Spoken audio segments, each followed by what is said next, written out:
Hi, welcome back. This is Mr. Tipton, and today we are finding unknown sides of similar figures. We already know that all of the figures that we're going to work with today, they are similar to each other. The corresponding sides are proportional, the corresponding angles are congruent. We don't have to worry about any of that. When you see these two triangles here on the screen, they are similar. The sides are proportional. That means we can set up a proportion to find the unknown side. So here we go. Let's set up a proportion.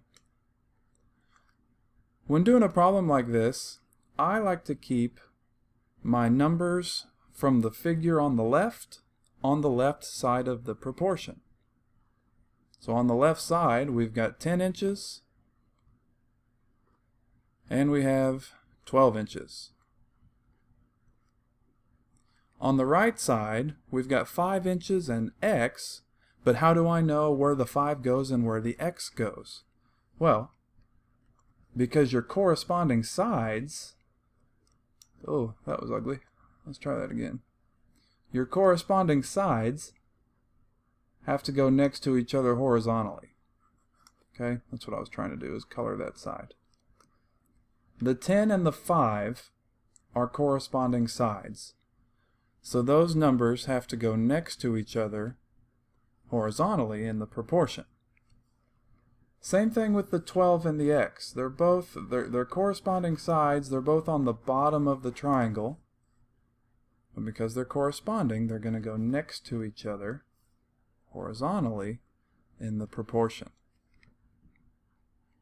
From here, we know how to solve proportions. Set the cross products equal. We've got 10 times X is equal to 12 times 5, giving us 10X is equal to 60. Divide both sides by 10. X is equal to 6 inches. So our unknown side, our missing side, is 6 inches. 10 over 12 is equal to 5 over 6. Alright, we're just setting up proportions from our similar figures and solving. Here's another one. A couple of rectangles this time. Get my proportion ready.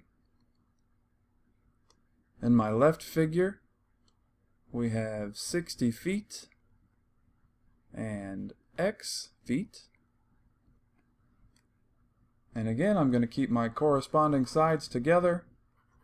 60 and 40 are both on the left side. So I'm going to make sure those are next to each other horizontally. And the X and the 18 are both together on the bottom of the rectangles. So I'm going to make sure X and 18 are next to each other horizontally. And then it's time to solve. Set the cross products equal. 40 times X is equal to 18 times 60.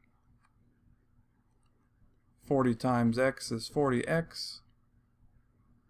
18 times 60 is 1080. Divide both sides by 40. And go ahead and throw that in your calculator if you need to. Our unknown side length is 27 feet. A couple more. Here we have a couple of trapezoids. And this time, instead of the figures being on the left and right of each other, there's actually one is above the other one. No big deal. I like to keep my figure that's on the top of my proportion. So I'm going to put my X here and my 50 centimeters here. Both of these terms come from the top figure, so they're on the top of my proportion. Now, I still have to keep my corresponding sides together, but this time it'll be done vertically instead of horizontally. And that's okay. Your corresponding sides have to be kept together either horizontally or vertically. The only way you're going to mess this up is if you put your same things together diagonally. Diagonal is only for converting with dimensional analysis, and that's not what we're doing. So keep your corresponding sides together either horizontally or vertically. Set the cross products equal. 75 times x is equal to 60 times 50. 75x is equal to 3,000, I believe. Divide both sides by 75. And we get our missing side is 40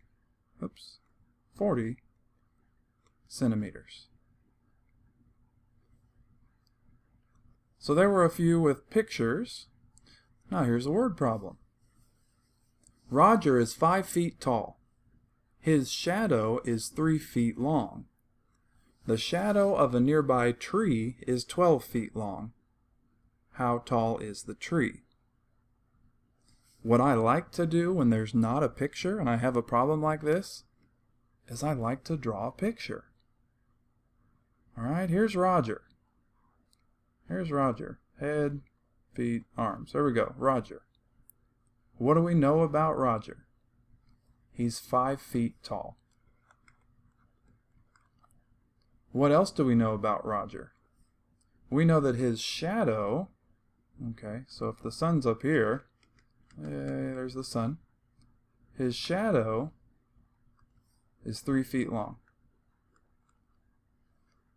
Actually, I'm going to erase that and do it with a different color. I'll do it with red. 3 feet long.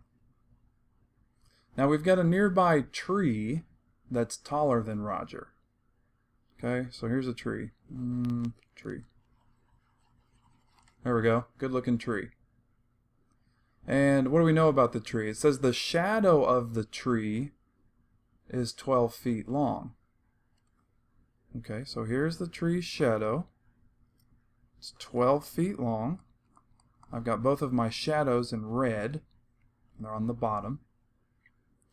And we're asked, how tall is the tree? Alright.